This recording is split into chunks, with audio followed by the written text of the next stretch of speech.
আর যাকে ফিল করবা তাকে বিয়ে করবা, ঠিক কিনা? ভালো না বাসলে বিয়ে করা যাবে? কথা বলেন না কেন? বিষ্ণু ইসা ইসলাম বলেছেন, যে যাকে বিয়ে করবে সেজন্য তার এমন কিছু দেখে নেয় যেটা দেখার ফলে তার প্রতি তার ভালোবাসা সৃষ্টি হয়। এটা সুন্নাত। হয়তো আপনি মেয়েটার কথা বলার স্টাইল দেখলেন, কিভাবে হাঁটে, তার চাহনি, তার হাসি, এগুলো দেখে তার প্রতি আপনার একটা ভালোবাসা হৃদয়ে জন্মায় দিবে কে?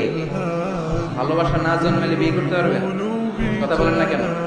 আব্বা আম্মা একটা ধরে নিয়ে আসছে, তারপরে কবুল বলা যাবে? এগুলোর জন্য এদেশে ডিভোর্সের রেট বাড়ে। ছেলে মেয়েদেরকে ওপেনলি একেবারে সাথে দেখা করার সুযোগ করে দেয় না। বিয়ের আগে মুরব্বীদের সুপারভিশনে কথা বলা, দেখার সুযোগ করে দিবে। যখন পূর্ণাঙ্গভাবে দেখা দেখি হয়ে যাবে, আল্লাহর উপর তাওয়াক্কুল করে কবুল বলে ফেলতে হবে, ঠিক কিনা? এজন্য স্কলাররা বলে, ইদা লা তাকনা লা তাতাযাওয়াজ, যদি তোমার ভালো না লাগে বিয়ে করবে না। আল্লাহ কোরআনে বলে নাই, ফানকিহু মিনান নিসাই মাসনা ওয়া সুলাসা।